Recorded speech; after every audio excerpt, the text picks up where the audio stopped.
especially in wet weather. Here's a stat that might be of interest to you.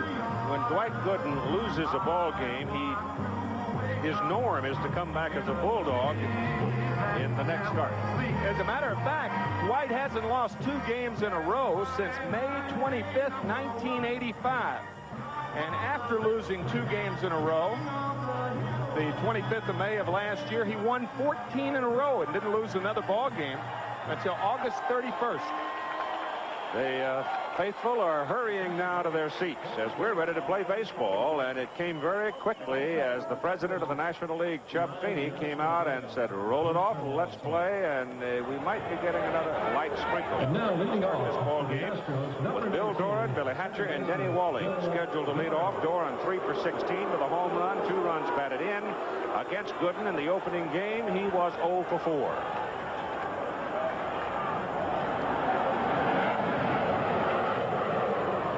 Service now indicating that the front is beginning to weaken some on the back end of it, and they offer some optimism that we might be able to play this ball game without any more heavy rain.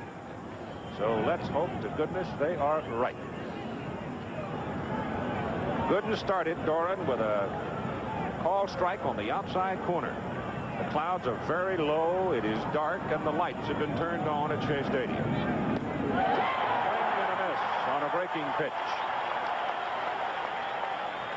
Both these pitchers need number 2. Nolan Ryan really needs the curveball. If he's got it, he's dynamite. And of course, if Gooden's got the curveball to go with his fast stuff, he is really something. The fastball is up high. It's 1 ball and 2 strikes to Bill Doran.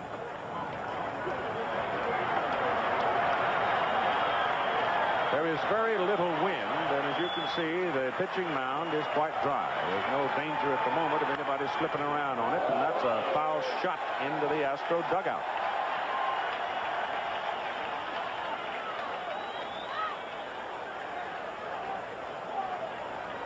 Looks like it might have dinged Bob Nepper. Bob's the one there with the little video camera. He's recording all the action from the series to take home and sit down at his leisure and watch.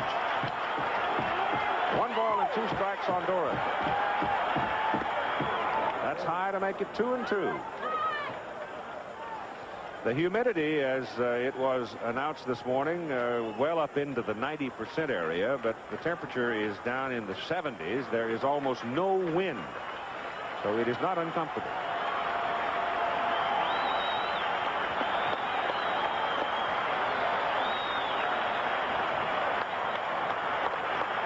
The 2-2 pitch to Doran. Full count. So Gooden goes full, and he's riding that fastball in there about eye-high. That's one of the big differences. The National League hitters have not been swinging as freely at the high fastball this year as they have in years past. Over the mound, second baseman Backman. 1 down.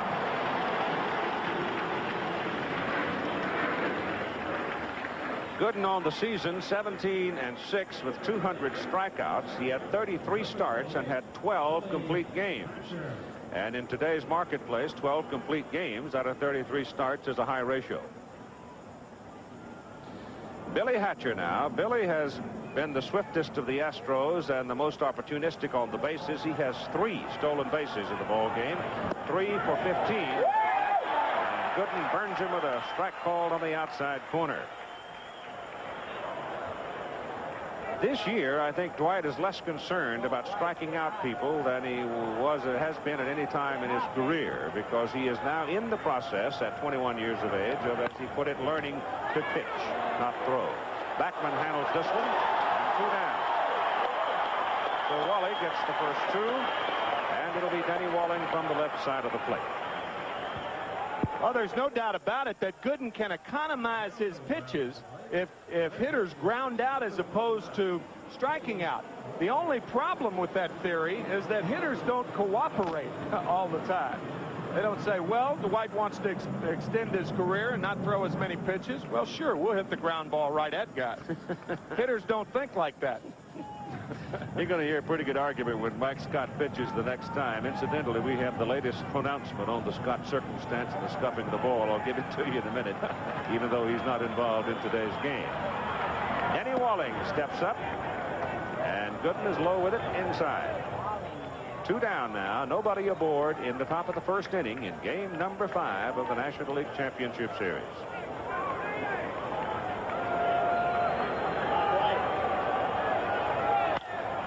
To the right side, Backman slides along and can't come up with it. The ball was sharply hit by Denny Walling, and it slides under the glove of Wally Backman, and Walling's aboard. Backman, I think, thought he had to dive for the ball when, in effect, I think he could have kept his feet and made the play. Now, see, he dives too far. The ball hits the heel of his glove as opposed to the webbing. Backman cheating a little bit up the middle. He had a pretty good jump on the ball. I guess he did have to dive for it, but actually dove too far, and the ball hit the heel of the glove. It's a base hit for Denny Walling. And Glenn Davis is up.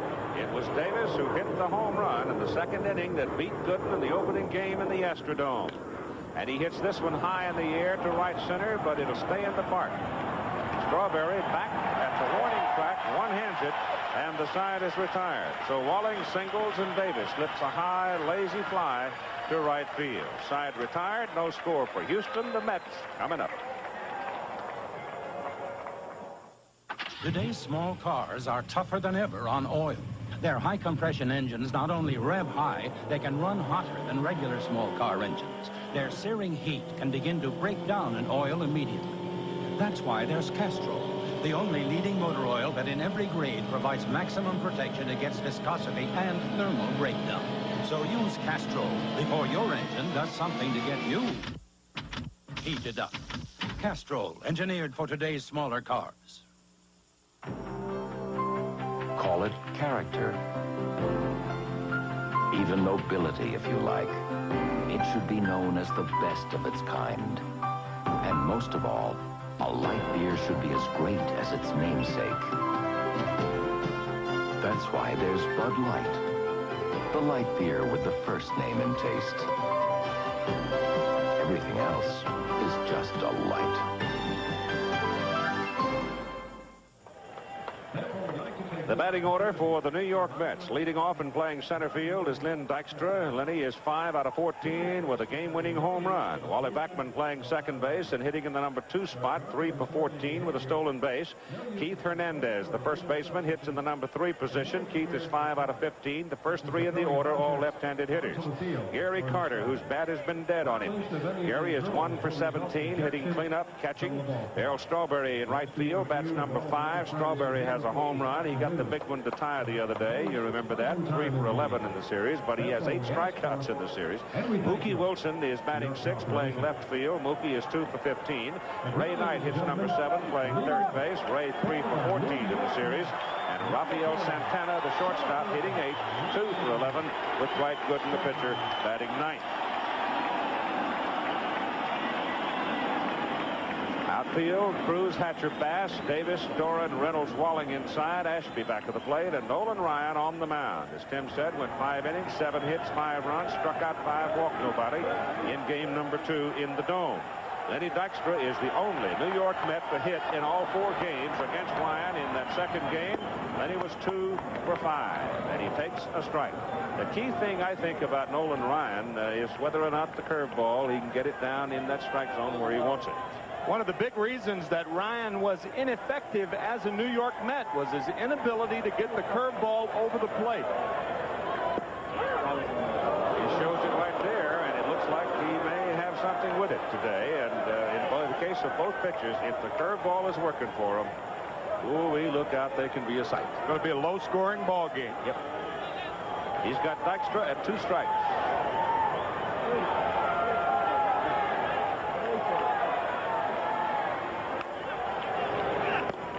That's high and away with a fastball. Of course, Ryan knocked Dykstra down in that second game, if you remember, and Lenny got up and they had a staring contest for a bit, and wacko. And a lot of people thought that might have been the thing that triggered the Mets' attack against Ryan.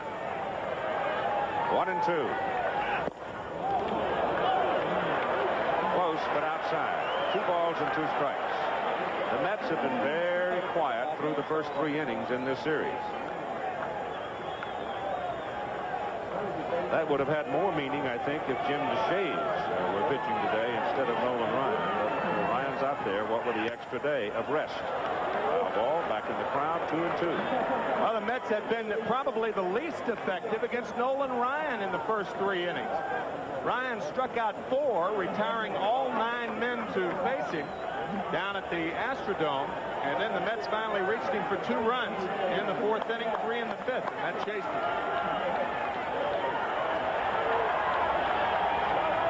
2-2 to Dykstra. Gone. That was the fastball, and I mean it was in there quickly and well placed. Number 6.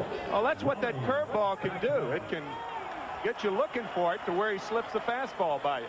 Give you an idea off this composite line score. You can see that Houston has scored a total of 7 runs in the first 2 innings, whereas the Mets in the previous 4 games have not scored until the 4th inning. Wally Backman 3 for 14 against Ryan. He was 2 for 5 and had a stolen base in the series.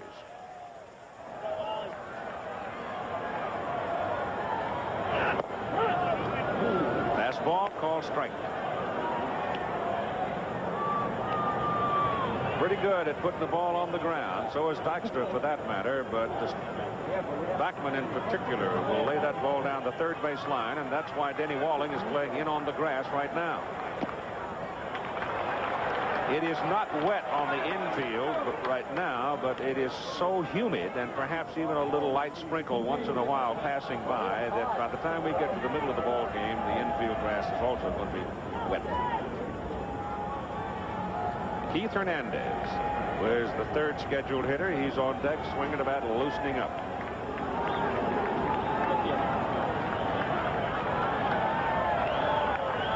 Ryan to Backman. Inside corner, and it's strike 2. 1-2. He looks strong, doesn't he? He certainly does. The outfield's so strong that the outfield is playing Wally Backman inordinately to left field. Look at Billy Hatcher. Now, you've got to play Backman the other way, but when a guy's throwing well, you play him even more so the other way. That pitch is a little low and outside. Ashby. Good eye, Wally. Good eye. To the plate umpire, Joe West with Fred Brocklander at first, Doug Harvey at second, Lee Wire at third, Frank Pulley down the left field line, and Dutch Ritter down the right field line. Doran at second base could even be farther over towards second, as a matter of fact. He's playing him a little bit too much to pull. Foul back here. They're giving him a tremendous amount of room up the middle on the inner defense because Reynolds is toward the hole in left, and Doran is over on the right side, and there's a half an acre in the middle of the infield. And that's where Backman will hit his ground balls. He will not pull the ball in the air. Only 1 home run this year, as you look at Hal Lanier. He hit that home run, by the way, on his birthday. Gave himself a nice present. A 2-2 pitch to Backman. Sort of begged that a little bit. Allen thought it was pretty close, and so did Ryan, but they don't get the call from Joe West. You see that catcher sit there and hold it a little while. He's making a statement. You've heard Jim Palmer and Al Michaels talk about Bob Boone and how well he frames the ball. Alan Ashby and Gary Carter pretty good at doing that also. That got him. So Nolan Ryan has struck out the first 2 Mets to face him here in the bottom of the 1st inning, looking. Number 17. Highly unusual to see Backman and Dykstra taking called 3rd strikes. They do not only don't strike out a lot, they don't strike out a lot taking. So I guess what you can derive from that is it may be a little bit tougher seeing out there. It is a obviously overcast day, so it might be tough seeing at the plate. Keith Hernandez 5 for 15, 2 runs batted in. He has 1 triple. Against Ryan, he was 2 for 3, and it was off Ryan. He hit the triple in game number 2, and Ryan starts him with a strike.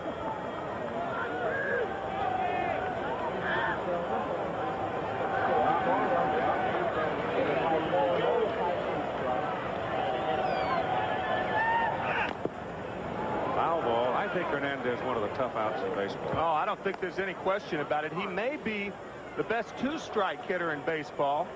He, along with Tony Gwynn, the marvelous hitter and all-around player of the San Diego Padres. Notice also that Keith Hernandez disdains the batting glove. He's just up there with hide on wood. George Brett the same way with the Kansas City Royals. One of the, or two of the few that do not use the hitting glove. 2 strikes on Hernandez, and the ball is hit to right. Kevin Bass leaned back and then came in on the move to make the catch. So a looping liner caught by Bass, and Nolan Ryan has retired the New York Mets in order at the bottom of the first. And after 1, there is no score at Shea Stadium. Hello. You may notice that Ed and I have brand new ties. This is to prove that even at our age, it is not impossible to change your habits.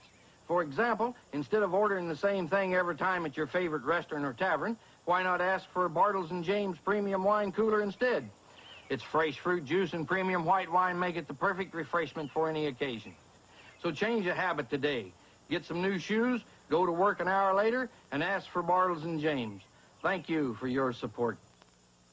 Warm moments on a cold winter night. Good conversation, easy and light. And how about something for your appetite? Let our gentle flame cook up something right. Warm moments, for those warm moments. Nothing warms you like gas.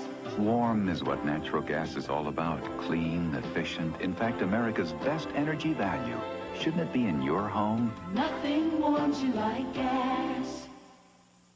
When me and my buddies head off to West Texas, nothing works like my Chevy S10 Maxi Cab 4x4. With Instatrack 4-wheel drive, the optional off-road suspension, it can take it to the wildest place in the West. The Terlingua Chili Cook-Off. Come and get it! Good, huh? Yeah. Nothing works like a Chevy truck. Nothing. Saturday, an SEC rivalry as the #2 team in the nation, Alabama, tackles Tennessee, or Baylor takes on Texas A&M. Coverage begins with College Football Today. It'll be Kevin Bass, Jose Cruz, and Alan Ashby scheduled up for Houston in the top of the 2nd inning. And looking out against the stadium, I think you can detect a little light rain starting to fall again. Number 17. We've had that little light rain now for 2 days, and that little light rain has managed to make everything pretty wet. Hate to be a punster, but if anybody loves a day like this, it's Kevin Bass. Stop it. My fault. Against Dwight Gooden in the opening game, Kevin Bass was 2 out of 4. He has a pair of doubles in the series, and he has 4 hits and 13 at-bats. And Gooden starts him with a strike.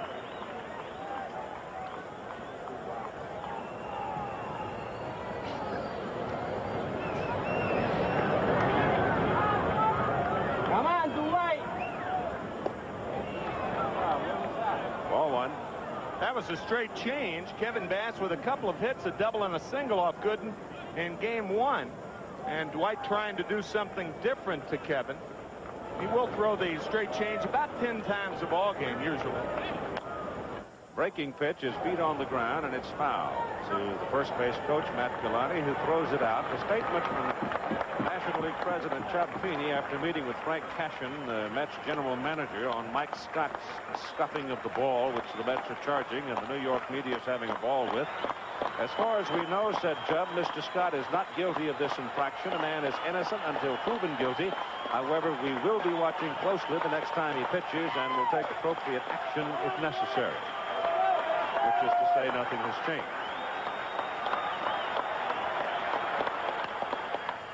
Sliced foul off the left side, and that'll go into the crowd out of play. And which is also to say that nothing will change. I mean, they've had all year to determine whether Scott was scuffing the ball, but because of the playoffs and because of the notoriety, all of a sudden it's hit the front pages. I mean, guys have been complaining about Mike Scott scuffing the ball all year, so really if they haven't done anything about it up to this time, I doubt that one more start they'll do anything about it. Breaking pitch, bends down low, and it's 2 balls and 2 strikes, and there's Michael watching the ball game. He has been the pivotal man so far as far as the Astros are concerned. Dwight Gooden, and Bass hits it up the middle for a base hit. So Bass jumps on the curveball and knocks it into center field for a ground ball single. Left fielder. And this will bring up 25. Jose Cruz. Cruz 1 for 4 against Gooden in the opening game. And Jose in the series, 3 hits and 15 trips to the plate. And remember, Keith, you pointed out in game 1 that Dwight Gooden has allowed 107 stolen bases out of 126 tries throughout his career. He has balked 4 times this year. He leans on that front leg, and when he throws, technically, you've got to go home when you do that. But that is his style in throwing to first base. Bass with good speed. Big swing by Cruz. High riding fastball.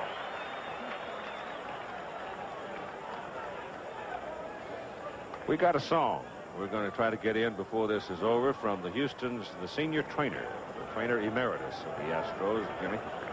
It's hilarious about Jose Cruz. Wonderful. Strike 1 pitch to the Astros left fielder with Bass edging off first base, and it's way up.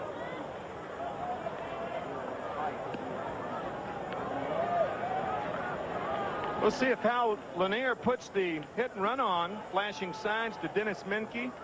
Dwight Gooden is not your ideal type of pitcher against whom to hit and run. And the reason for that, the high fastballs are very, very tough to get on top of and to hit the ground ball. And that's one of the prerequisites in a hit and run situation, a pitcher that throws ground balls. Run Kevin Bass back to the bag. Alan Ashby waiting on deck will turn around today and hit from the left side, the Houston catcher. And Craig Reynolds, number 8 man, the shortstop, also a left-handed hitter.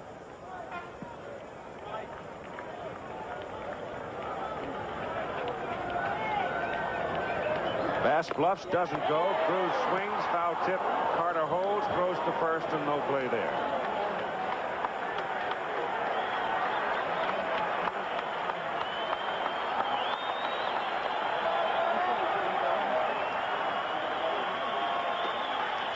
The daylight in the outfield for Jose Cruz, left center.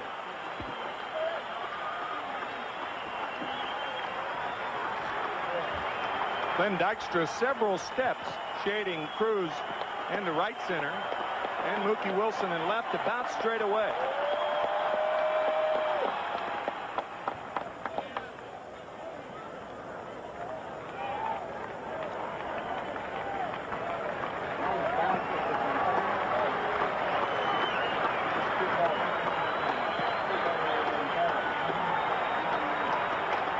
One-two pitch to Cruz. Bass does not go, and the pitch is sailing outside. On a fastball, running well off the plate, and it's 2-2.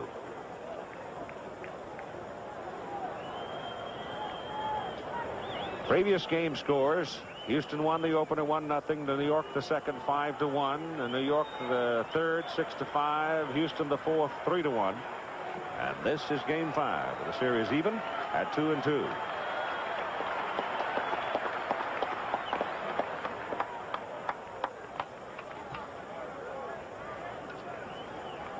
Gooden can't remember picking off a runner in high school, little league ball, and no wonder. Not too many guys got on against him. Can't work on your pickoff move in your basement. Runner goes. Cruz hits it up the middle. Looping fly ball. Drops in the outfield. Slows down in a hurry because it's wet out there. And Kevin Bass motors right on around to third base. So the Astros now in the top of the second inning with runners on the corner. Now batting, number 14. The 5th straight fastball to Jose Cruz, and he gets just enough of it. You saw the jump that Kevin Bass had off of first base. He had an excellent jump and continues on to third base. And the Astros with a serious threat here in the second. Bass is the leadoff man on third now, and Cruz at first with Alan Ashby hitting left-handed at the plate. Nobody out, obviously.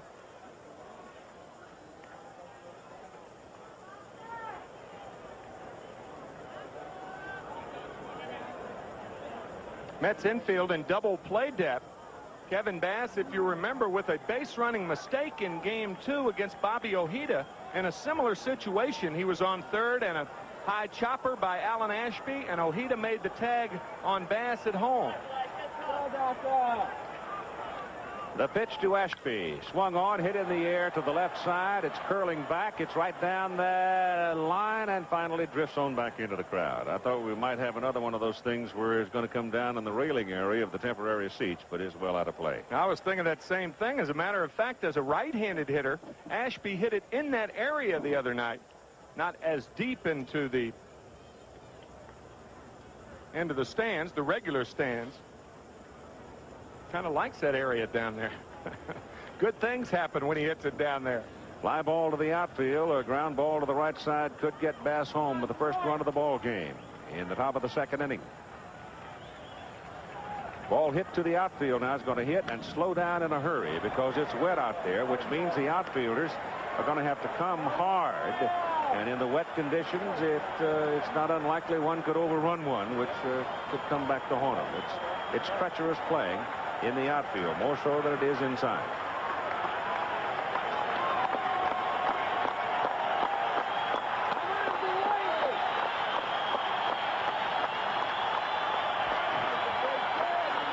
Still a lot of empty seats at Shea Stadium because probably a lot of people had given up, what with the ominous look of the weather and the forecast as well.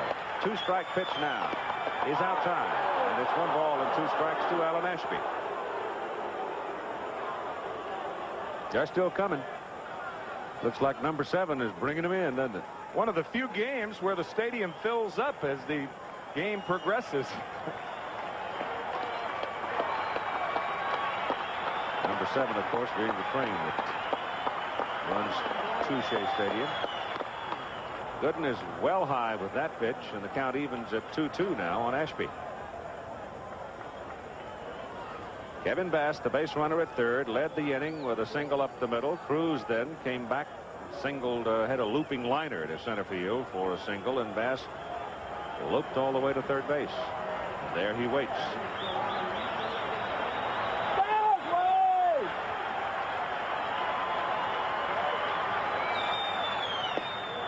Ashby checked on it. Pitch, breaking pitch inside third base. Umpire Lee Wire says no swing. He didn't appear to go around. A wicked curveball, and the ball low, very close, closer than it appeared with the naked eye. Of course, on replays, it looks like everybody swings through them. Yeah, it does. I think the appeal play is really a good play for baseball because technically the home plate umpire is blocked out on a ball like that, the breaking ball in the dirt. So Gooden now has a full count on Alan Ashby. Second time in the ball game. In 2 innings, he's had a full count on a hitter. Takes strike 3. Came right back with that breaking pitch and struck him out looking. First out of the inning. A big strikeout for Dwight Gooden. That pitch is a strike. Remember, Gary Carter catches the ball below the knees, but it's not where the catcher catches it. It's where it goes over the plate. That was a nasty curveball. Now it's Craig Reynolds. We'll try to bring Kevin Bass in from third and give the Astros the first run of the game. Pitcher Ryan on deck. With the pitcher coming up next, it kind of changes the defense, the infield defense, because unless the ball is hit sharply to second or short, I don't think they'll go for the double play. First or third, they may come home. Sharply to Backman. Over to Santana, 1. Back to first. Double play. And the Astros are all over it as Reynolds is screaming at Fred Brocklander at first base.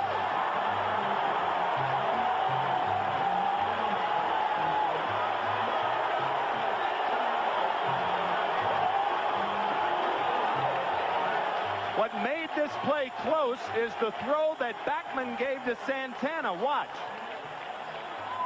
See, Santana, that confuses the rhythm of Santana.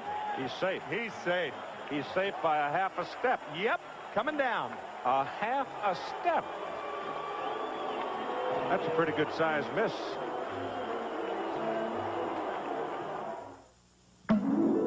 This high-performance drink cleans your fuel system to help maintain peak performance.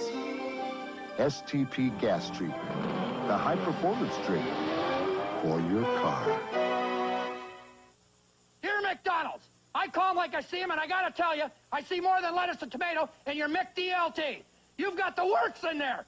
Cheese, onions, pickles, mustard, ketchup, and mayo. You missed all that. What are you, blind? Finally, Bruce Fleming. We hear you, Bruce. So just for you, call it the hot side hot, cool side cool, every delicious thing you could want on a hamburger. Or just call it McDLT, the one with the works. Give me a light. That's not correct, Steve. Don't just ask for a light beer. Come on, give me a light. You asked for it, Steve. Yes, Steve. Bud Light, the light beer with the first name and taste. Don't just ask for a light. Bud Light, because everything else is just a light, Steve. Driving on your old antifreeze another year can be risky.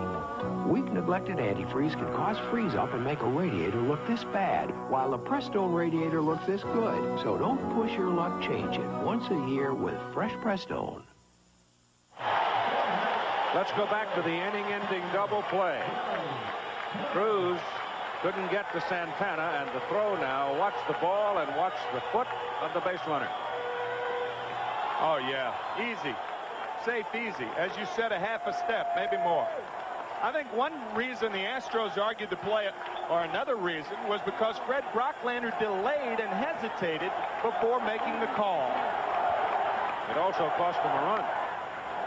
Gary Carter leads it off for the Mets now. Middle of the order coming up. Strawberry to follow, and then Mookie Wilson against Nolan Ryan. No score in the ball game.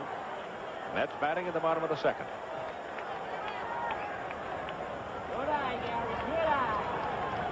You got it.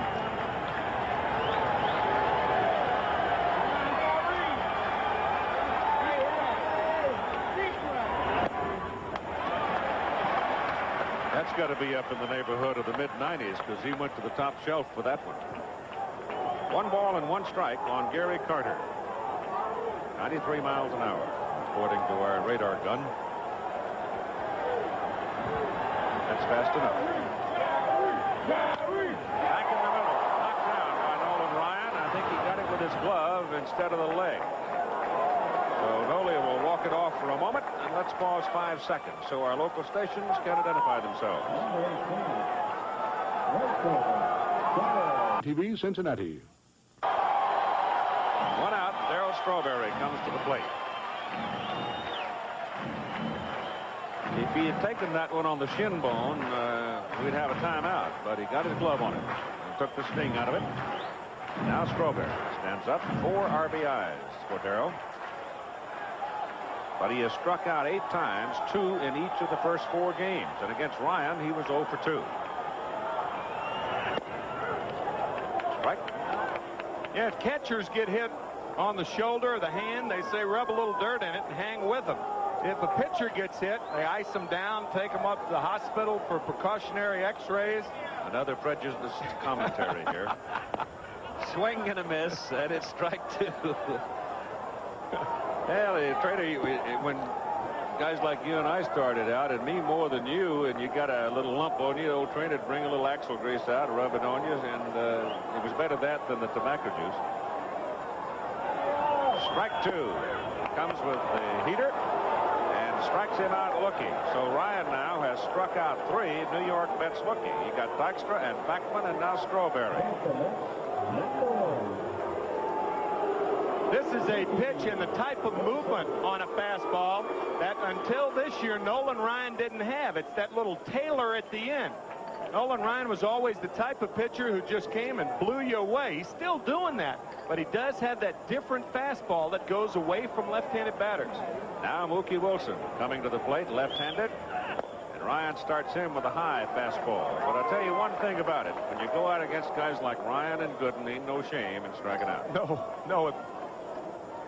4,277 have done it against Nolan Ryan in regulation play. Outside corner as Mookie checked on it, and it's 1 ball and 1 strike. What'd you say that Gooden would have to pitch 17 years and strike out 200 per year in order to match? That's right. 17 more years. 17 more years. 2-1. Gooden has 744 strikeouts now. That puts him about 3,500 plus behind Ryan. And to catch Ryan, he would have to pitch 17 more years and average 202 strikeouts a year to catch him. Of course, he had that one big year, what, 389 or something like that? 383 in 1973 to pass Sandy Koufax, who struck out 382. 2-2. Mookie turns around and moans a little on that one. I don't know whether he's saying, what are you calling, or I can't hit that thing. What are the others? But he did not like the call.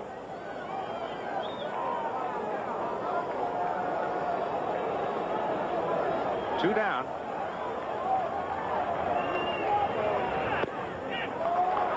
And it's a full count. I'll tell you that when you saw Alan Ashby put one finger down and put it in a circle, that is the pitch. That is the signal for the pitch. Now this is going to be a fastball inside, but the signal for the pitch that goes away. Well, he struck out 4 now as he gets Mookie Wilson swinging, and he has retired the first 6 Mets that he has faced. And after 2 innings of play in Game 5 of the National League Championship Series at Shea Stadium, it is 0-0.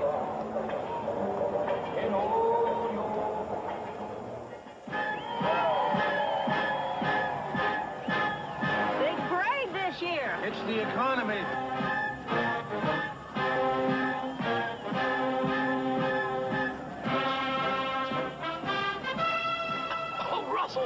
Russell, I have a question. What kind of motor oil are you using?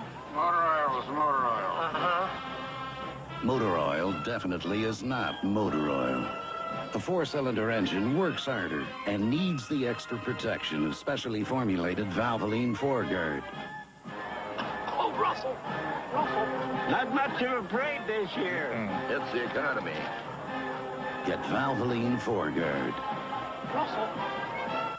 Why is my antacid Tums? Tums is effective. It neutralizes 1/3 more stomach acid than the other leading brand. And Tums is rich in calcium. To me, that's extra good news.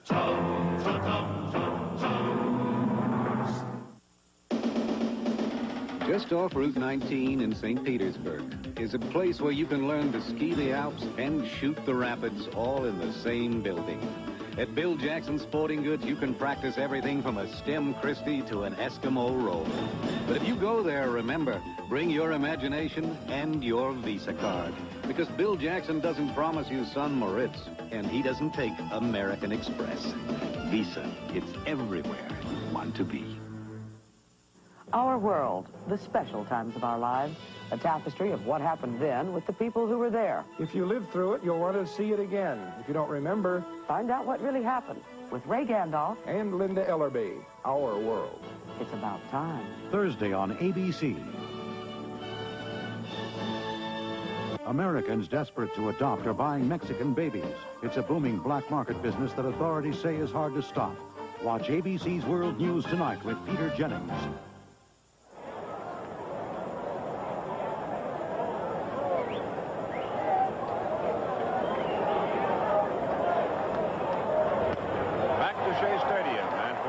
Pitching now to Nolan Ryan, Bill Doran, the top of the order, and Billy Hatcher. They'll represent the second time around against the Doctor.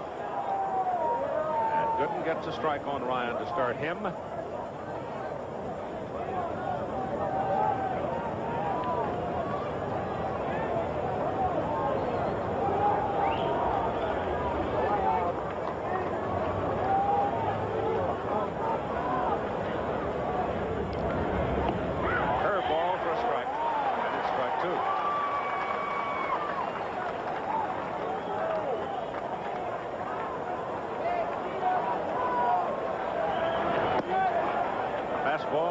Just outside, making 1 and 2. Gooden against the Astros had 3 starts in 1986 during the regular season, had 2 complete games. Ball is fouled away to the right side, but in his career, he's been dominant. 8-1 against them. He debuted against the Houston Astros down at the Astrodome. The New York Mets flew in his parents from Tampa, Dan and Ella Gooden, and he won, pitching 5 innings.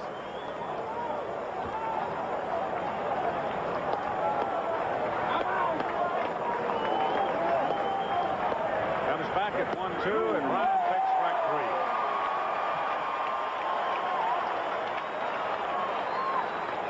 3. Speaking of Nolan Ryan, remember the 2-2 pitch to Mookie Wilson? There it is, the wiggle right there. That's the 3-2 pitch. That's the fastball inside. And that is the pitch that tails away from Mookie Wilson. Nope, wasn't the fastball inside. That's a wrong pitch.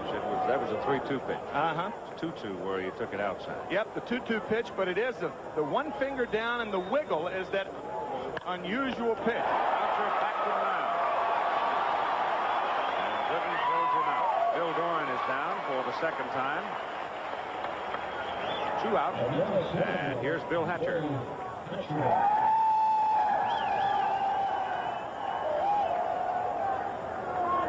Game 6 of the American League Championship Series. California Angels and the Boston Red Sox at Fenway on tap tonight, 8 Eastern Time. Weather permitting.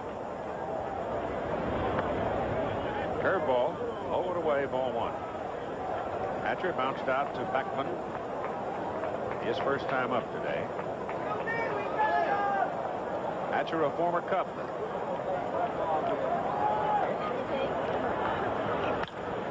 Hit on the ground sharply. Santana cannot get to it, and it's into center field for a base hit. So Hatcher has his 4th hit of the series. A single to center. When that ball gets to the outfield grass, it really slows down, doesn't it? Surely does. You can watch for Billy Hatcher to run here, and with 2 out, it's better for a runner to run early in the count to give Denny Walling a chance to hit. He doesn't mind taking 1 pitch to allow Hatcher to run, but you don't want to work yourself into a 2-strike position in the process of allowing Hatcher to run. No score in the ball game. The Astros batting in the top of the 3rd inning, and they blew a glorious opportunity to score back in the 2nd. That play at first is fairly close. Though the Astros would say to you that the first base umpire blew their opportunity to score, as it appeared from every replay we had that the base runner Reynolds had beaten out the throw to finish up an inning-ending double play. Houston now with 4 hits off Gooden. The Mets have no hits.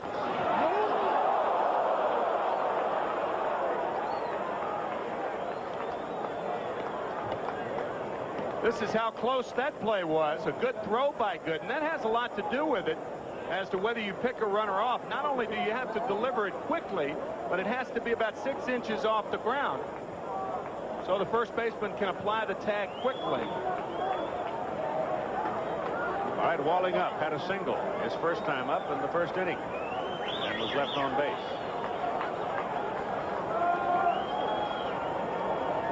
Hatcher driven back one more time by Gooden. They fully expect him to go early.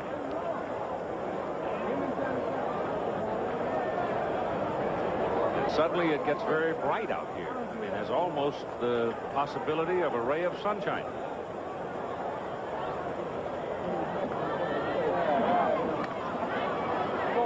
Pitch was up around the shoulder level of Keith Hernandez, the first baseman, and almost no, he didn't bother to try a tag on that one because simply had too far to go with the ball.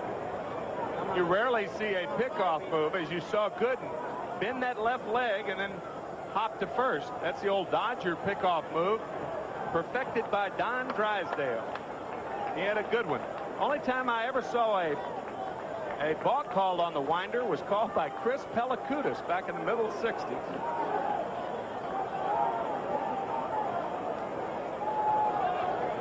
Once again, they run Hatcher back. 2 down for Houston here in the top of the 3rd.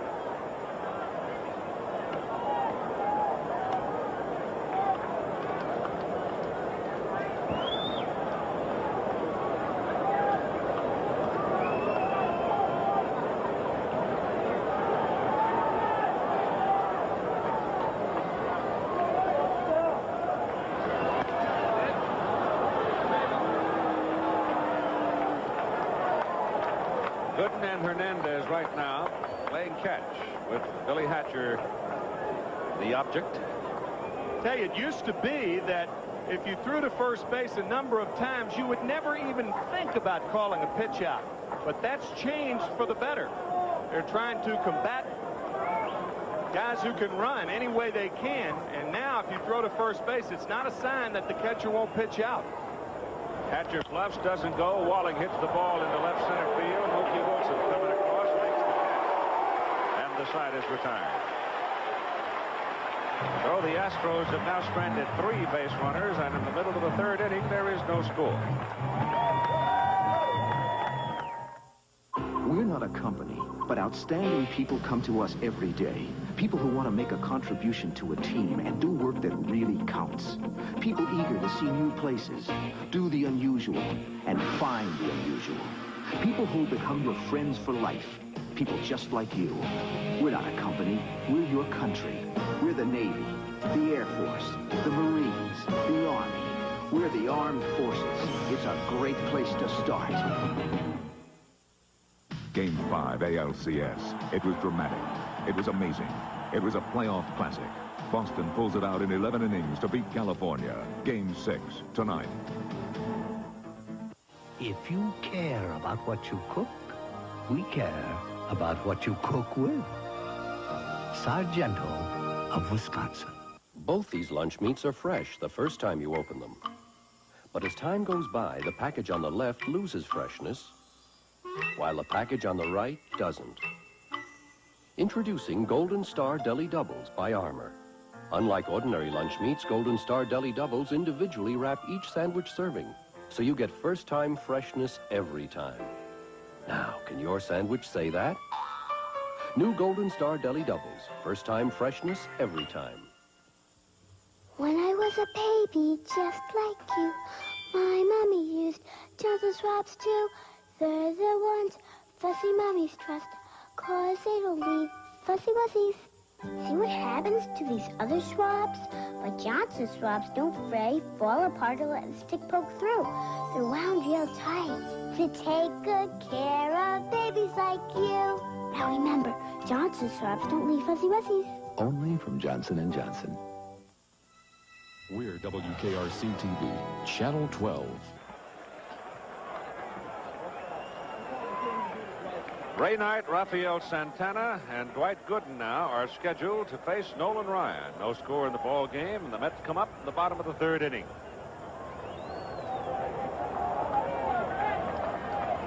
Knight 3 for 14 in the series, and against Ryan in the opener, he was hitless in 2 trips. Foul ball back on the wire.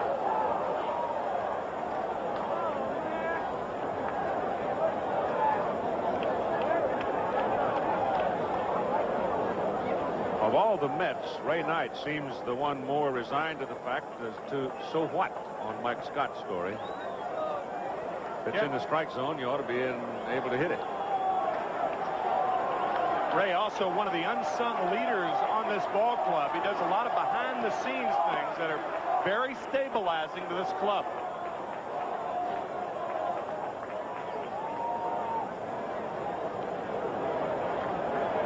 Ryan having retired the first 6 Mets he's faced.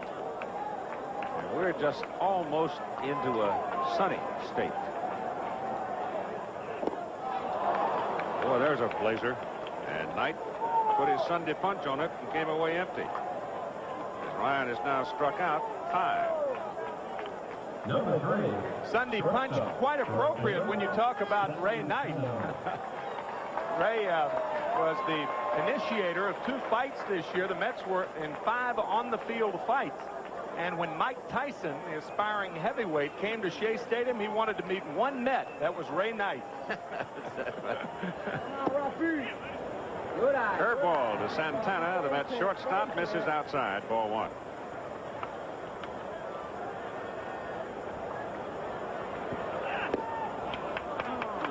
Swing and a miss to make it 1-1. Well, Nolan Ryan is one of those that he's been around long enough now, and he's not only reached legendary posture in the game, but perhaps even you could call him a statesman of the game at 39. what with the success he's had. 1-1 pitch to Santana. Curve is just outside. But he now talks freely about the fact that he probably was, or felt at least, force-fed, rushed a little bit, hurried along in 1968. And he didn't have the necessary mechanics to sustain him until later in his career. It's 2-2 now for Santana. Well, he was drafted as the 295th player in the country back in 1965. And trying to break in on the New York market, obviously very tough. He didn't have his curveball then. Traded to the California Angels for Jim Fregosi. A remarkable career followed. Sharply hit, but the second baseman Goran is right there and throws out Santana. Santana nailed the ball twice against Ryan. Second game down was home, but on the first time up, Goran made a spectacular play to get him. Now Dwight Gooden, the pitcher. 2 down.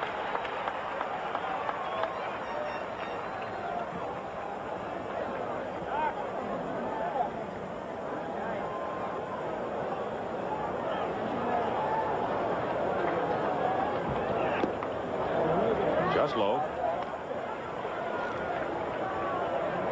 Crowd still coming in. More and more seats being filled as the weather grows brighter and brighter.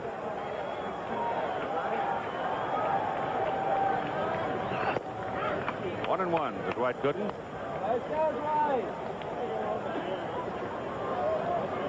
This game, like so many of the others, starting rather quietly. Nolan Ryan retired the first 10 Mets the first time he faced them. And he's retired 8 today in a row. There's another strike. 1 ball and 2 strikes now on Gooden. Well, Houston has had the habit of jumping to the front, and they should have in this ball game and could have. First and third and nobody out.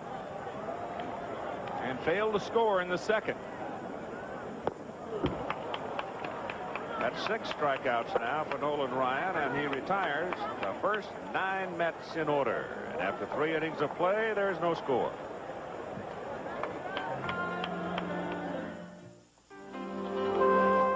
Nothing makes your day like helping others make it on their own. You bring out the pride we all feel inside. It's going to be easy next week. It's more than just the job you do. You make America work, and this spot's for you. Good work. Here's to you, Beechwood aged for that clean, crisp taste that says Budweiser.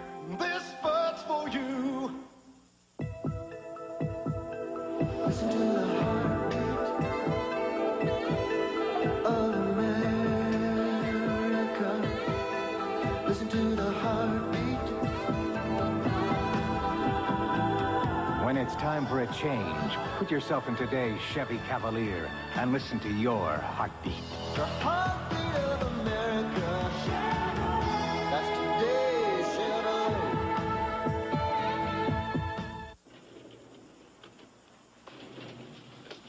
Hello.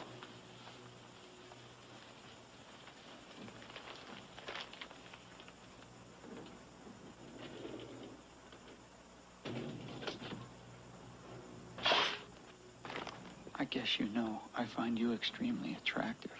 Hey, thank you very much. It's time to change your light bulb. Philips Longer Life Square bulbs last 33% longer than ordinary round bulbs. Be careful, Duro. Yeah, what's going on, Sledge? We're looking for a slime ball who's responsible for 2 hits. They say a base was stolen and a wheelman committed a hit and run. It's a real reign of terror. Sledge, they're just playing baseball. I had no idea it was so violent. Relax, America. While you're watching the playoffs, he's looking out for you. Oh, baseball. Oh, it's baseball. Sledgehammer returns Friday. Well, happily, we can tell you we have shadows. The sun has peeked through for a moment. And if we should get a period of bright sunshine, that outfield will dry out pretty quick. And we move rather quickly in the game to the top of the 4th inning for Glenn Davis, Kevin Bass, and Jose Cruz. No score. Davis, a fly ball that Strawberry caught on the warning track at about 370 feet. This one is hit hard to left. Mookie Wilson started in and then had to put on the brakes and stop and make the catch. And you notice that Mookie, in making that stop, did it rather gingerly. I'll tell you, Glenn Davis is only 4 for 16 in the series, but no player on either side is locked in like Davis. I still think he may be. He has been with the home run in Game 1 a major factor, and he may be a major factor in the last 3 ball games. He is swinging the bat very well. Ray Knight with a call for the sunglasses.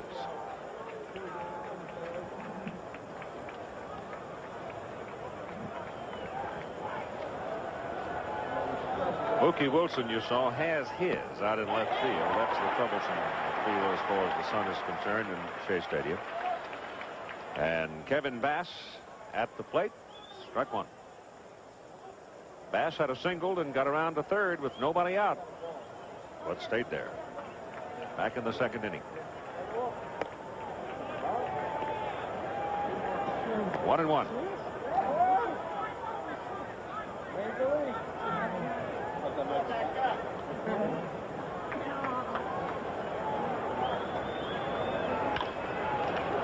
Santana. 2 down.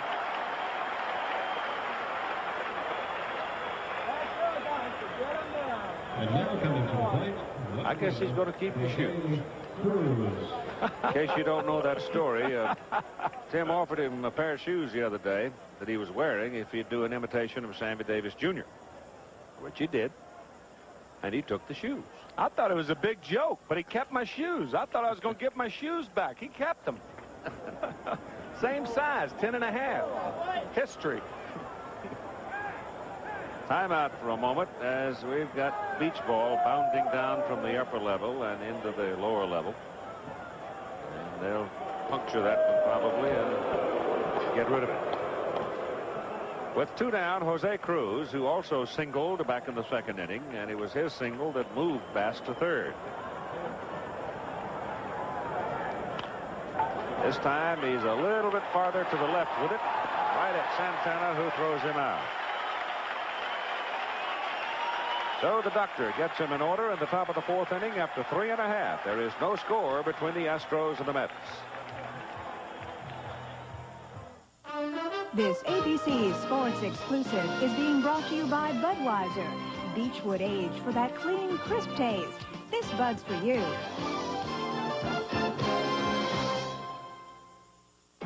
IBM presents You Make the Call.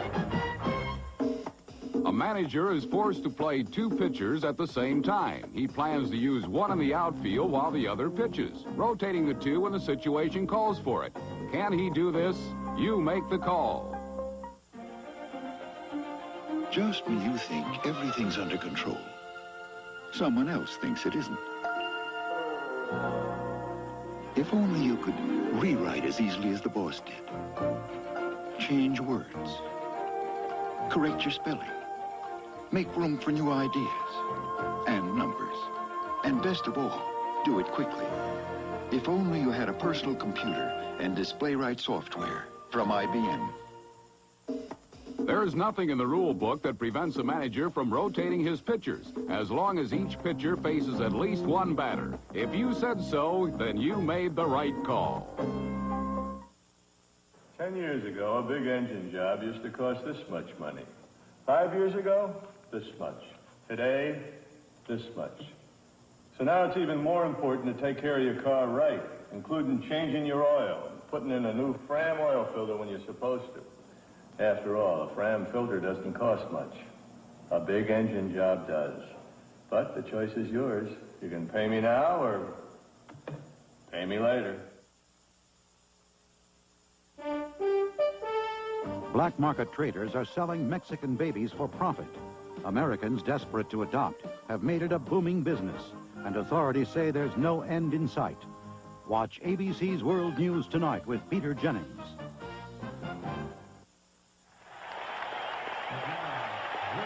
Well, it's awesome that we're just playing. period, considering the weather over the last few hours. I really didn't think we'd have a shot at it today, but lo and behold, here we are with some sunshine on the field, and it's the second time around now for the New York Mets. Nolan Ryan has retired the first 9 he's faced. It'll be Dykstra, Backman, Hernandez in the bottom of the 4th inning.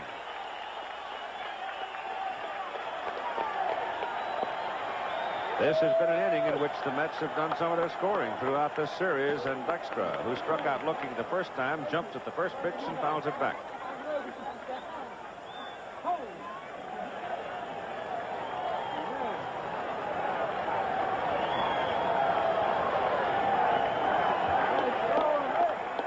It was in the 4th in that second game that the Mets got after him a little bit.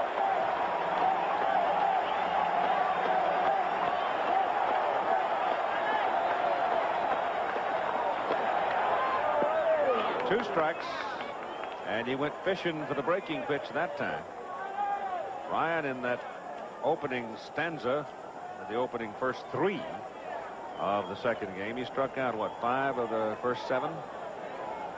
Tonight, game we were talking about a little while ago, all Ken Boyd going for the home club, and Kirk McCaskill getting the call for the California Angels.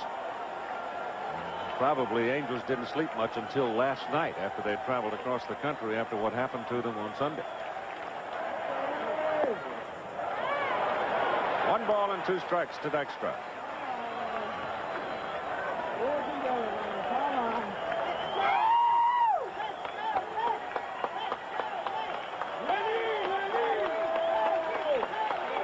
Hatcher shading him a little left of the flagpole. Swings and misses, and for the second time in the ball game, Dykstra has struck out. That is 7 strikeouts for Nolan Ryan. You talk about his career, 158 times he has struck out 10 or more in a regular season ball game. And as remarkably, 21 times he struck out 15 or more in a regular season ball game. Backman struck out looking his first time. Hernandez to the on-deck circle. Third baseman Walling is creeping in at third, well on the grass, as Wally swings and fouls it upstairs.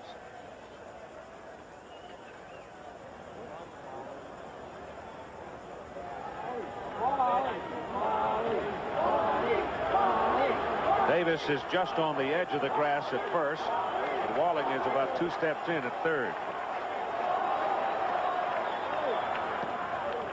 And Backman swings and misses on a breaking pitch. So Ryan edge, strike 2.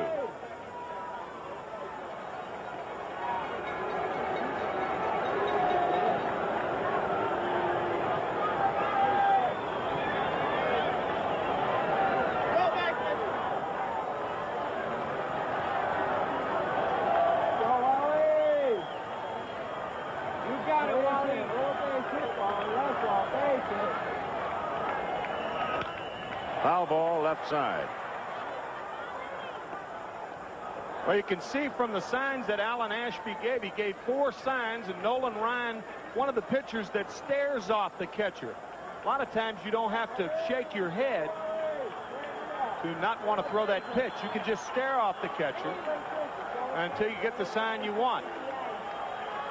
Now that's that pitch that goes away from the left-hander. Watch. Went a little too far. 1 ball and 2 strikes on Wally Backman.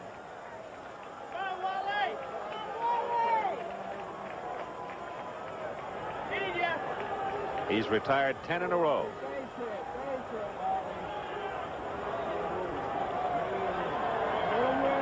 That obviously the curveball.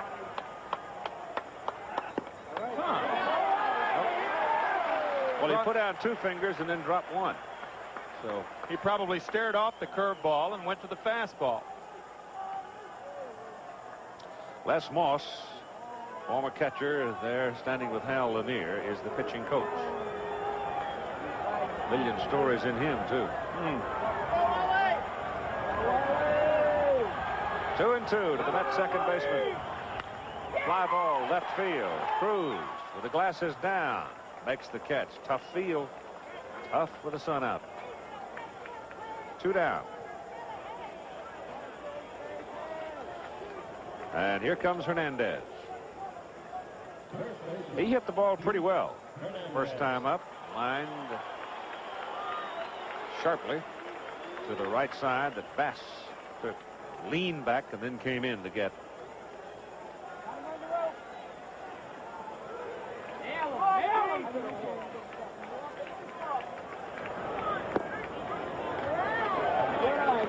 Breaking pitch just misses. The only ball the Mets have hit hard so far was Gary Carter's one hopper knocked down by Ryan, and Gary of course retired to lead off the second inning. That's the only ball that they have really stung. That's fouled off.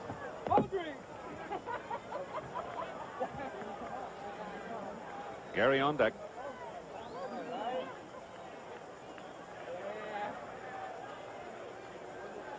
Houston had a man on third, nobody out. Kevin Bass back in the second inning, didn't get him on. So there's no score.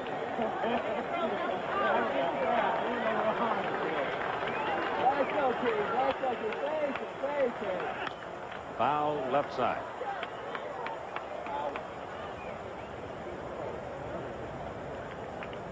He's only shown the big curveball twice. Once for a strike and once for a ball. There are times when that rainbow comes in there. I mean, it just is awesome. It can lock you. Yep. Because you've got to be ready for the fastball. You got to look fastball against Ryan. If you get the curve, try to adjust. You can't go the other way.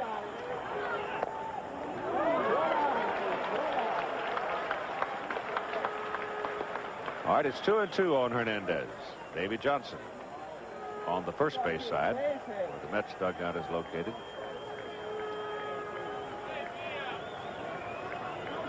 Come on, Keith! Let's go, Mike! Full count.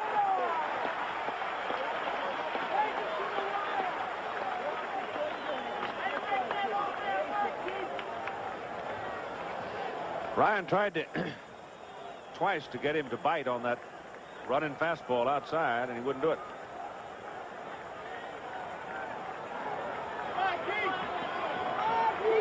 He set the first 11 down in order. He struck out Backman on a 3-2 pitch. And he strikes out Fernandez on a little foul tip that is held by Ashby, so he has retired 12 in a row. And that is strikeout number 7 for the Express, Nolan Ryan. After 4 complete innings, no score. Game 5 of the National League Championship Series. Bud Thunder. It's revved up and coming at you.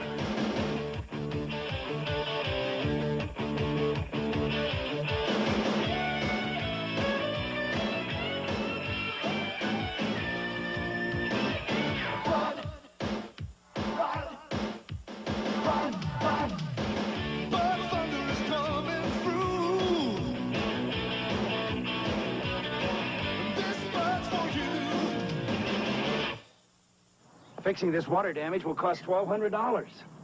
Could I have prevented it? You could with Thompson's Water Seal. This water damage is going to run $750. What would have stopped it?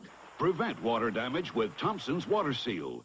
Simply brush Thompson's on wood, brick, or concrete, and it penetrates to form a barrier water can't get past, even when driven by 98-mile-per-hour winds. This time, I'm going to protect my new deck with Thompson's Water Seal. A great defense against repair expense. When we want to work up a sweat, nothing works like this full-size Chevy pickup. It's got the muscle of a fuel injector, 350 V8. And it's available in every full-size Chevy. It's got the strength of girder main front suspension. Where? Oh, there. Plus, double wall construction. So, when you need a tough working partner, nothing works like a Chevy truck. Nothing. Yeah? Yeah. Right?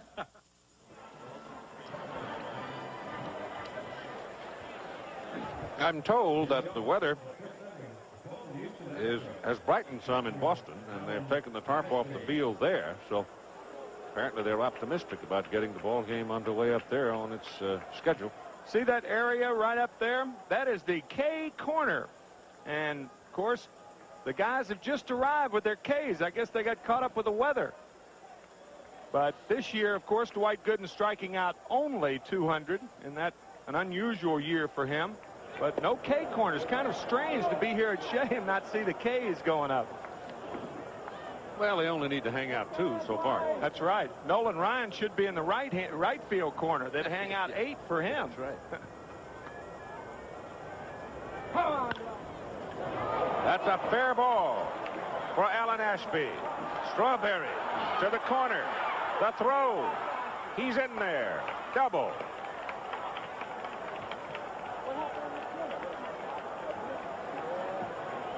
Strawberry came down. The ball did not get all the way to the corner, but Darrell seemed to have a little trouble getting a handle on it. With a guy like Gooden pitching, you have to give the hitters the lines because they are not as prone to pull the ball down the lines as they would against most pitchers. Now watch Strawberry. He gets to the ball in a hurry, but the throw is late, and Alan Ashby has a double. Strawberry also not playing Ashby to pull. So for the second time in this game, the Astros have their leadoff runner on. And also in scoring position for Craig Reynolds, who was on the bottom end of the inning-ending double play back in the second. Matt Galante, who is a man of considerable foundation, had to hang on to Reynolds a little while ago because Craig was really screaming. That was back in the second. This is now the top of the 5th. And Ashby off second as Gooden pitches to Reynolds, and it's hit to the left side into left field. Base hit. Mookie Wilson comes in a hurry. Ashby is held at third.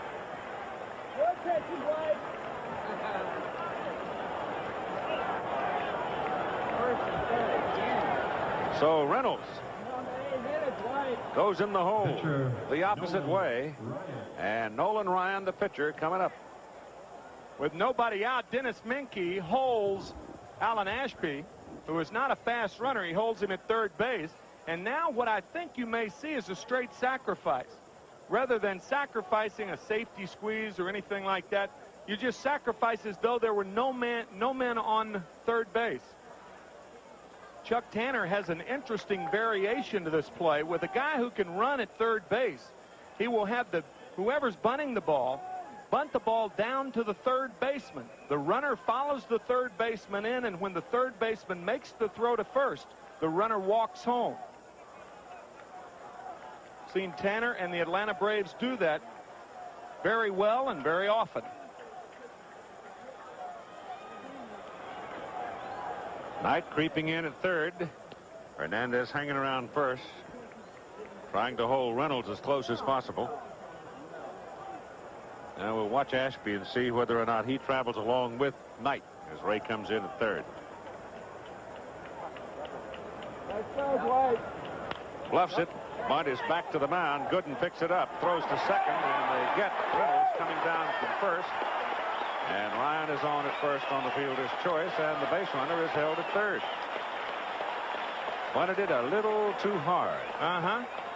And too much back to Gooden.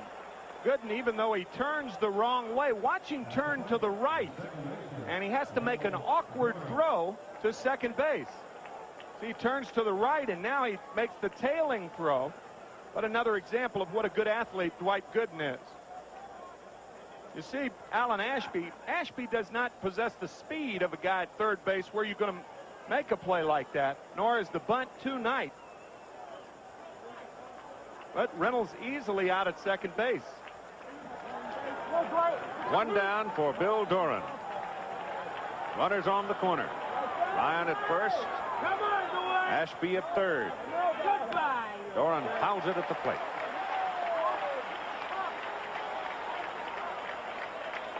Hit a home run here, left-handed. Excuse me, Keith. Hernandez playing behind Nolan Ryan at first base. And the reason first basemen do that is to give them the fatter part of the field to field the ball for the possible 3-6-3 double play.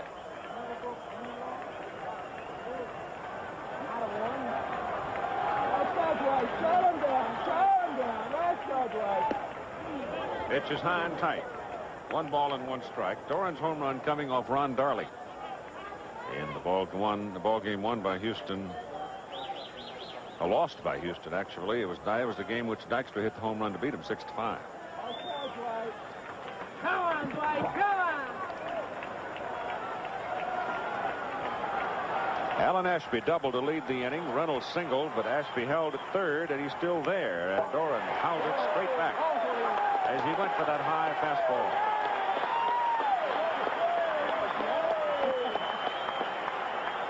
And again, the Met infielders are thinking that if the ball is not hit sharply, they may come home because of the fact that Doran runs so well, and he is a tough man to double.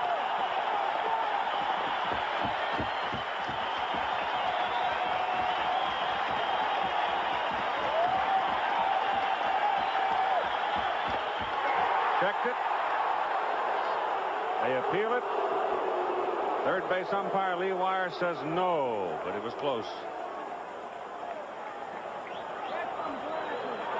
Bill Doran trying to lay off of the high fastball, and Joe West and Lee Wire said he did. Whenever the body is used that much in the swing, rarely does a third base or first base umpire call it a swing. Foul ball left side.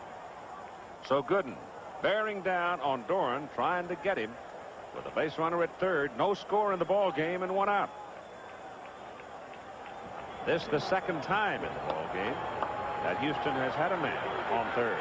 And the 5th time in the 2 games against Gooden that they've had a man on third and less than 2 out. And the first 4 times they have failed to score him.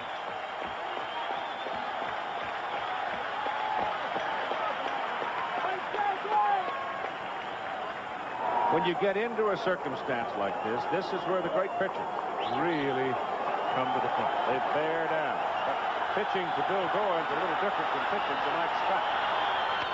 Ball is hit on the ground. Backman bobbles it for a moment. Back to Santana. Throw to first. No, didn't get him. Run scores from third. And the Astros take the lead 1-0. Got Ryan coming down, but they didn't get the double play because Backman seemed to have a little trouble getting the ball out of his glove. Yes, he did, and they had a chance to double Doran because he spins in the box. He doesn't get out of the box. Now watch the delay in Backman. He can't get the ball out of his glove. Santana, of course, catches the ball off the bag, but that's a neighborhood play. You're always going to get that play if it's fluid enough, but Santana clearly off the bag when Backman fed him the ball. Scoring in the meantime from third is Alan Ashby. And it's 1-0 Astros. They've got 6 hits now off Gooden in the ball game. 1-6-0. Nothing but zeros hanging down the line for the Mets. The batter is Billy Hatcher, who has singled in 2 trips. 2 out now.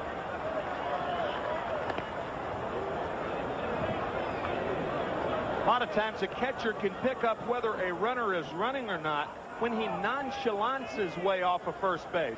If you're too nonchalant down there, and possibly your catcher can call for a pitch out.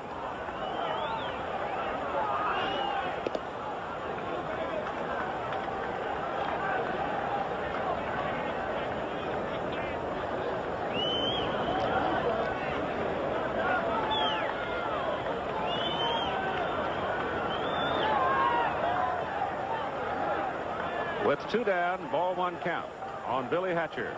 Bill Doran on first. 1 run is in for Houston. And time. There's that play one more time. Now watch how Santana comes off the bag and then receives the ball. Backman cannot get the ball out of his glove in time. You see Santana's way off the bag. That's the old neighborhood play. Almost all umpires will give that to a shortstop or a second baseman to prevent an injury. Once in a great while, though, there's an upset. That's right. Doran goes. Throw back Carter. Safe.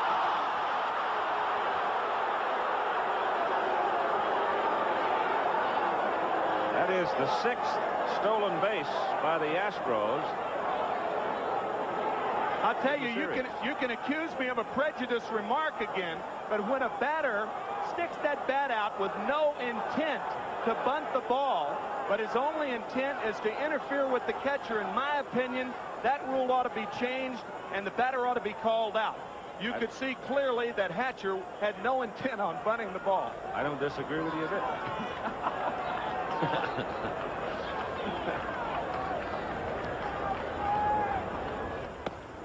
Pitch is high and tight to Billy Hatcher.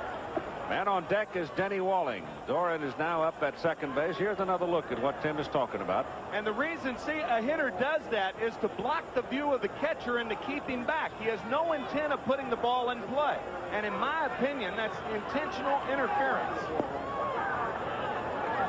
And Hatcher walks. That is the first walk issued by Dwight Gooden in the ball game. And now it brings up Denny Walling, who hits from the left side. He has a single and 2 trips.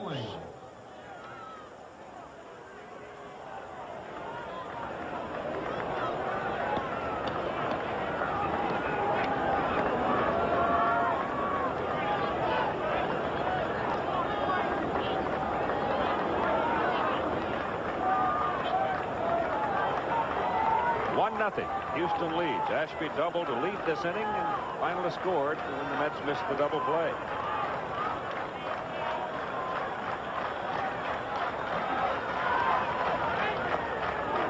Breaking pitch is low. Walling hit the ball. A fly ball to left center his last time up. Kind of a handle hit. But they give him a lot of room in left center. If he could drive one up through there, he'd have some room to run. And the folks on the bases would be flying, but this has popped up on the left side. High hanger, giving Wilson plenty of time in short left to make the catch. So the Astros strand 2, but they score 1, and they lead in the middle of the 5th, 1-0. We're not a company, but no company has more pride in what they do, or more pride in how well they do it. We offer you a meaningful and fulfilling future, one that goes far beyond the ordinary, one that brings with it the respect and admiration of Americans everywhere. We're not a company, we're your country. We're the Air Force, the Marines, the Army, the Navy. We're the Armed Forces. It's a great place to start. You might be able to make it on your old antifreeze another year, but then again, you just might find yourself left out in the cold. Driving just 10,000 miles on weak, neglected antifreeze can cause freeze-up and make a radiator look this bad, while the Prestone radiator looks this good. So, for maximum protection, don't push your luck. Change it once a year, every year, with fresh Prestone. Panasonic, the future of office automation. Advanced equipment with an extraordinary concept. The easier, the better. The Panasonic modular electronic typewriter lets you customize for your specific needs. Expand its memory. Add a character display. Over 1,000 ways to make your work easier.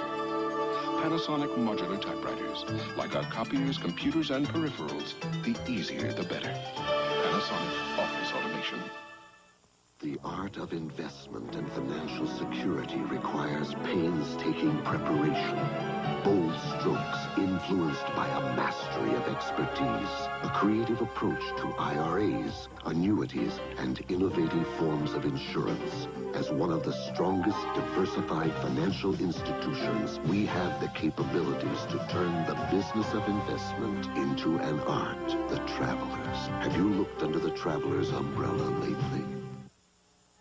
CFA College football on ABC Saturday. Number 2 Alabama goes to Knoxville against an old foe Tennessee, while Baylor goes over to College Station to play Texas A&M. Baylor upset last night. I don't know if it's an upset or not, but they were beaten by SMU on Saturday last, which is a bit of a surprise in the Southwest Conference. So the Bears liable to be a little angry going in against A&M. That's on ABC this coming Saturday. Now Gary Carter, and only Gary Carter and Rafael Santana have not been struck out today by Nolan Ryan, as he totals 8 in the ball game, and his team leads 1-0, and he starts Carter with a curveball outside. I'll tell you, we talked at the beginning of game 3, the first game here at Shea, how important the crowd would be here at Shea Stadium as far as the Mets are concerned. The crowds have not been a factor here at Shea in any of the games so far. Fastball is just off the outside. There's Ruth, the pretty girl that he went to high school with and married and lives with in Alvin, Texas. Raising a fine family and in the ranching business.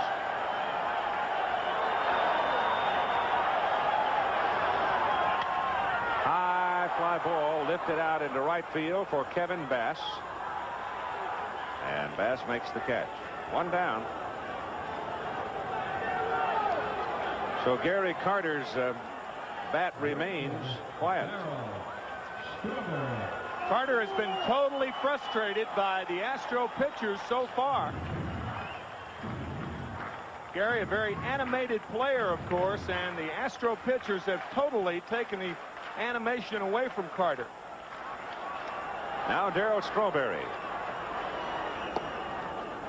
Running fastball outside. Strawberry struck out looking. His first time up today.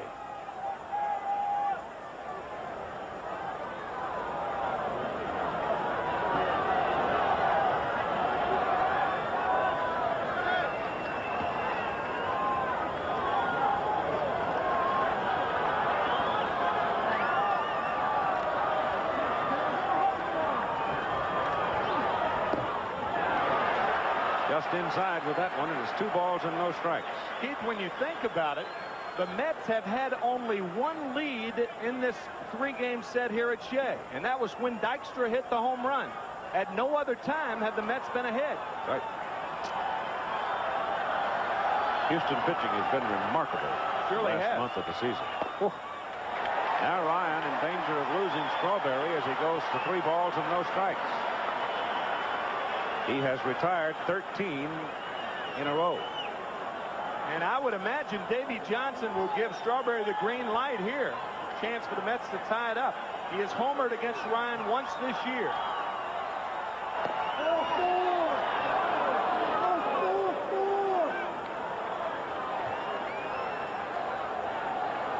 There's an umpire in the stands with the big boys. 3-1 count to Strawberry.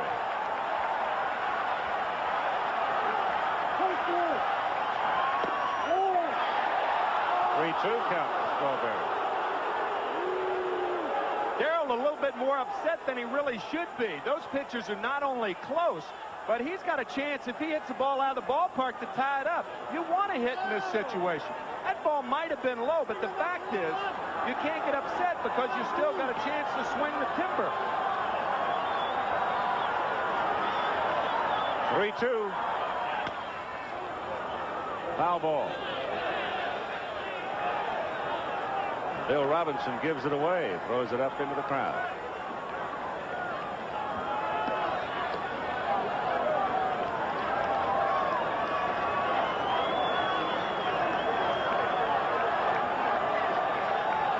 Wilson on deck, middle of the order, up for the Mets in the bottom of the 5th.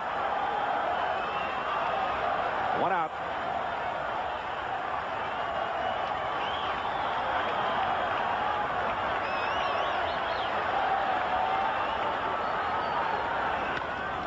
Ball is hit deep to right.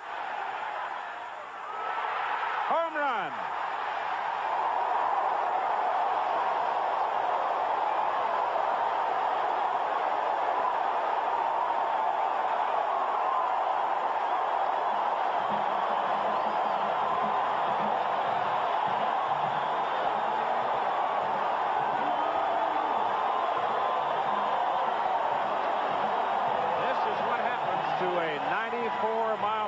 Fastball, when you turn it around, it goes out like a bullet. And I ask you, is the ball that curls around the pole better than a walk? Davy Johnson and Darryl Strawberry will say yes. Watch the hesitation at the top of the windup. Ball down and in. Not long.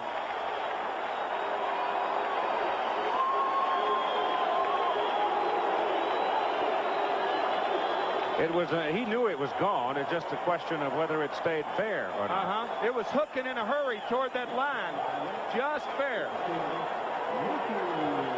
And the score is tied. The first hit of the ball game for the Mets in the 5th inning.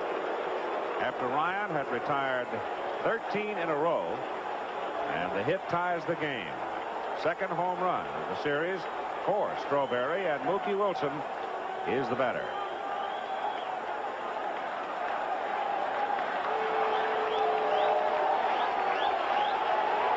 Mookie struck out swinging back in the 2nd inning.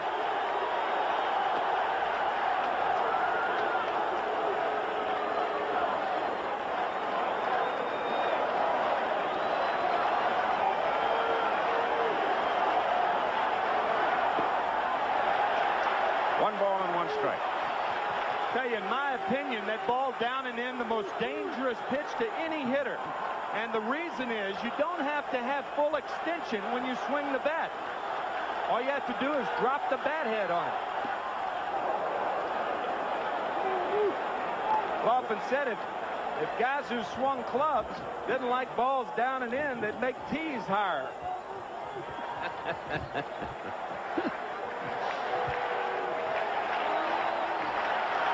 1-2 to Wilson. Fouled away.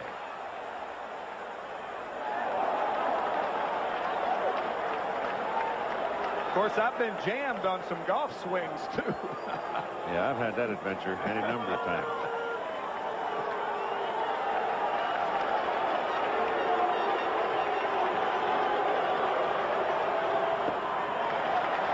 Changes up a bit, and the ball is well off the mark. Even the count at 2 balls and 2 strikes.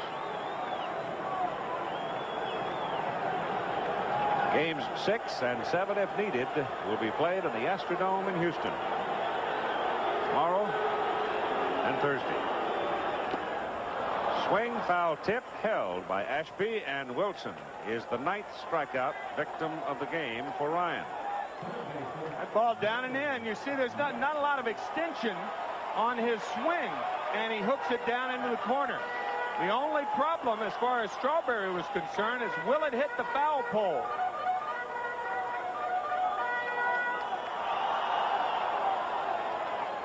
Close, huh? Oh, really was close. Now Ray Knight with 2 out. And there's a rip foul on the left side. How about that camera work? Following that ball right down to see that it was about 3 inches inside the line and hooking. Had that been at the Astrodome, that would not have been a home run. It's 338 down the line there, right, and that would have been the difference. Of course, it's 338 down the line here at Shea, too, isn't it? Yep. Maybe they got a wider foul pole. Outside. 1 ball and 1 strike.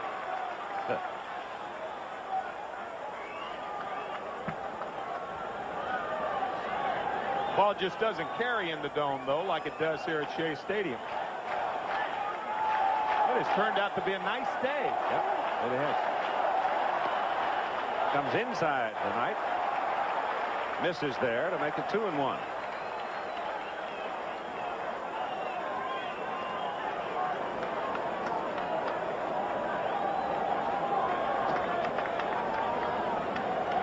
I was about to make a comment that there's been less expectoration in this series than any that I can ever remember, and what does Hal do but twinkle?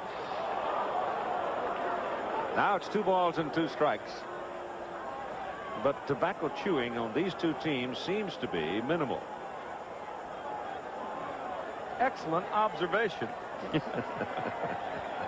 Came from my wife.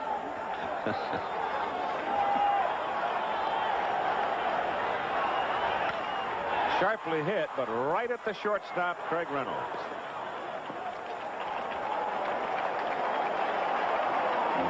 So Dwight Gooden has the first run in his behalf, and is only even at 1-1 after 5. Back after this word to Glenn Davis, Kevin Bass, and Jose Cruz.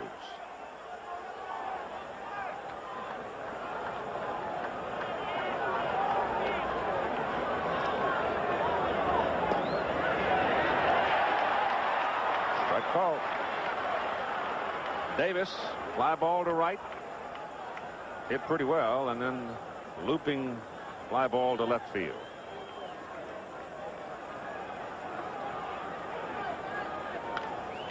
That's foul back.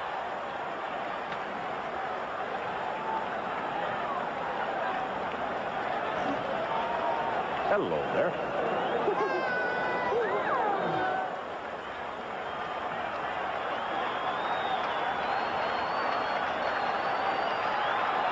Two strikes on Davis. A 1-1 ball game, top of the 6th inning. Game 5 of the National League Championship Series, and the series is all even at 2-2, and this is a bouncer out to Wally Backman.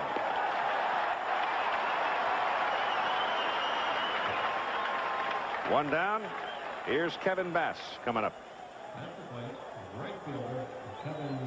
Bass with a single in 2 trips.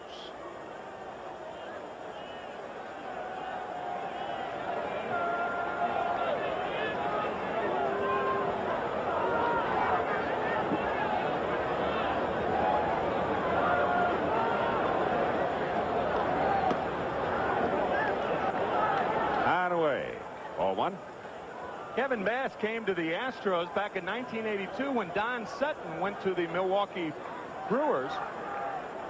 And also coming over to the Astros, Mike Madden and Frank DiPino. And DiPino has since gone to the Chicago Cubs for Davey Lopes. So a good deal for the Astros. 2-0 now to Bass. Don Sutton, on the other hand, has gone on to win over 300 ball games in the last, of course, not in the last 4 years, but to extend his record to over 300 wins. But not with the Brewers. He did not fare well with the Brewers. Now Gooden now goes high and wide again, and he's behind at 3 balls and no strikes on Kevin Bass. Kevin has told us that he was very much influenced by Cecil Cooper, the fine first baseman of the Milwaukee Brewers.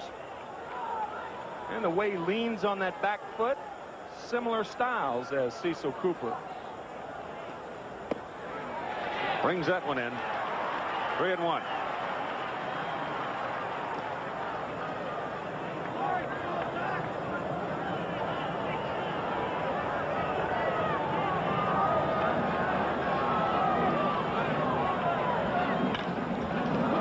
Santana waves at it.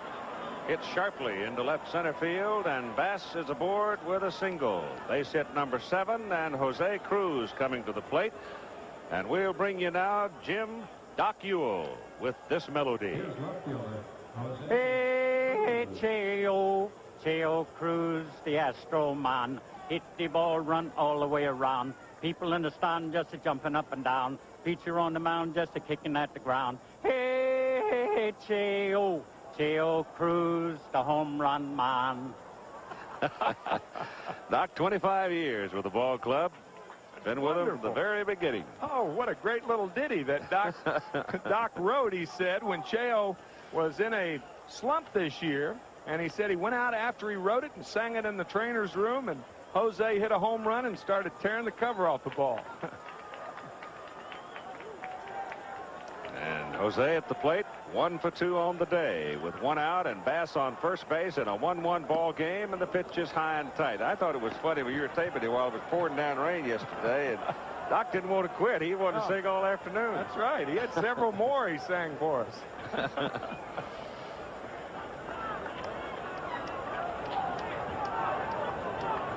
1-7-0 for Houston, 1-1-0 for New York. Bass creeping off first. Cruz shoots it foul upstairs, out of play.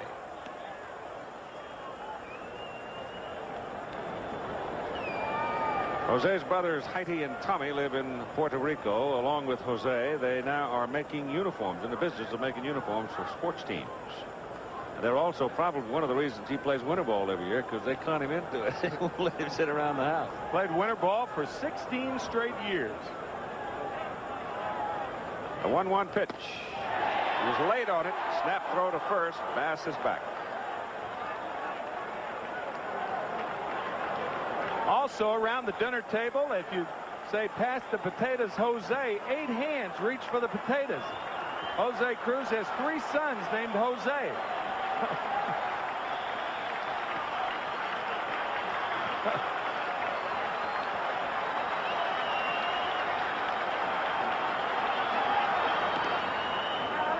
Holding Bass at first.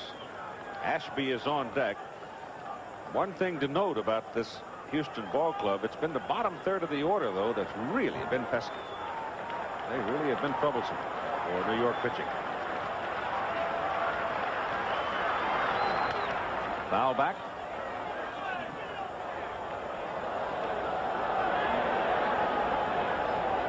The key 2-run homer by Alan Ashby in Sunday night's game. Dickie Thon hitting 8, hit a solo home run. Craig Reynolds is 4 for 7 in the series, batting out of the 8 hole to reinforce that point of yours.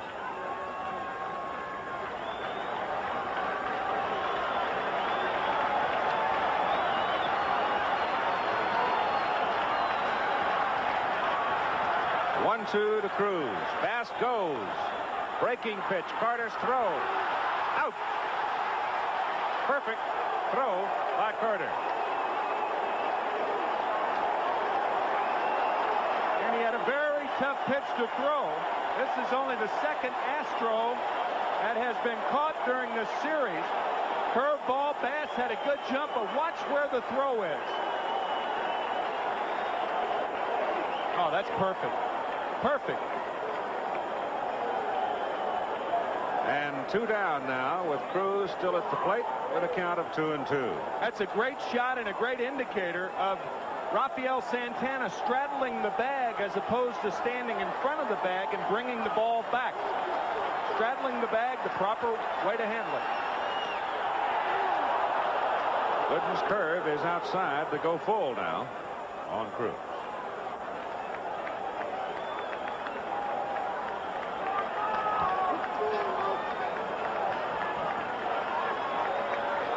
The game is in the top of the 6th inning. 1-1 tie. Strikes him out. Big jump curveball. So they get Bass trying to steal, and Astros turned away in a 1-1 game. Even while you just... He can't even put him in his pocket without somebody watching. That, of course, gum wrapper. That's, I guess, that type of paper is called a de-scuffer. Nolan Ryan is out on the mound now, and is pitching to Rafael Santana, the pitcher Dwight Gooden, and then Len Dykstra. And we're getting some stirring around in the Houston Astros bullpen as Charlie Kerfell gets up and starts loosening up. And Nolan misses inside. 1 ball and 1 strike to Santana. That's big, Charlie. I don't know if we've got it up or handy or can show it to you, but the behind the back catch he made the other day was absolutely hilarious. Off Gary Carter. Carter almost dehorned him, and he flagged it behind the back, gave him a big point. And away he went.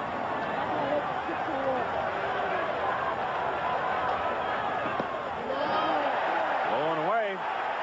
3 balls and a strike now.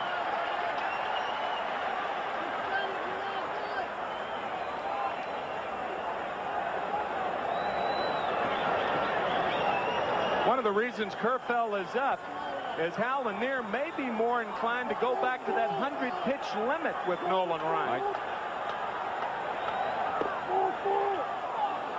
Outside corner, and now it's a full count, 3-2.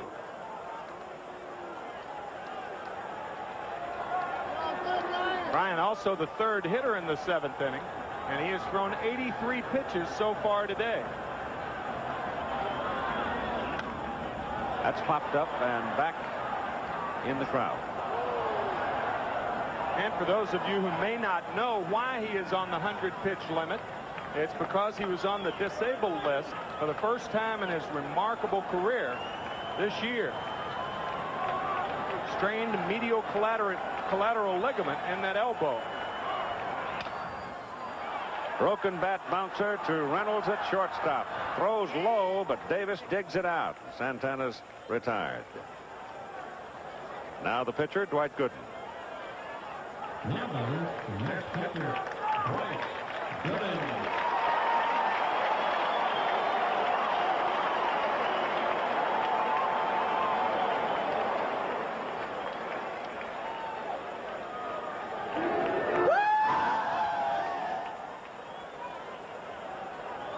What was that? Blue hair.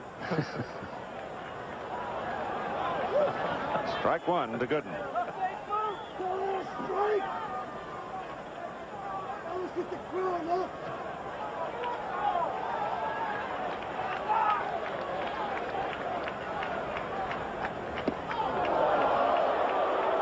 Bends him away.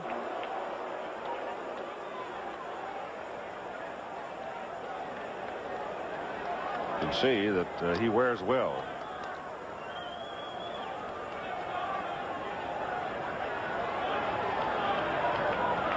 A 1-1 pitch. 2-1. Gooden had 21 hits for the Mets last year. He did not fare that well this year, only 7 for 81. But he is strong. His only home run coming against Rick Rhoden of the Pittsburgh Pirates last year.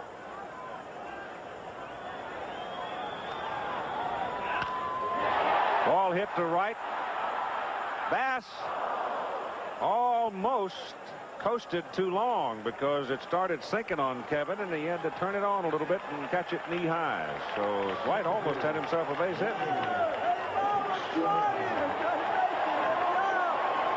Now it's Lynn Dykstra, top of the order.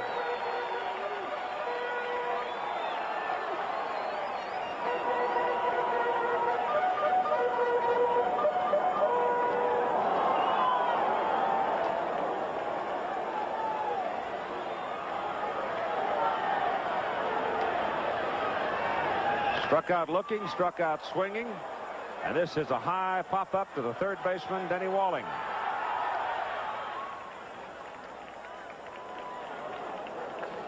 So Nolan Ryan gets him in order in the bottom of the 6th, and after 6 at Shea Stadium, a 1-1 tie.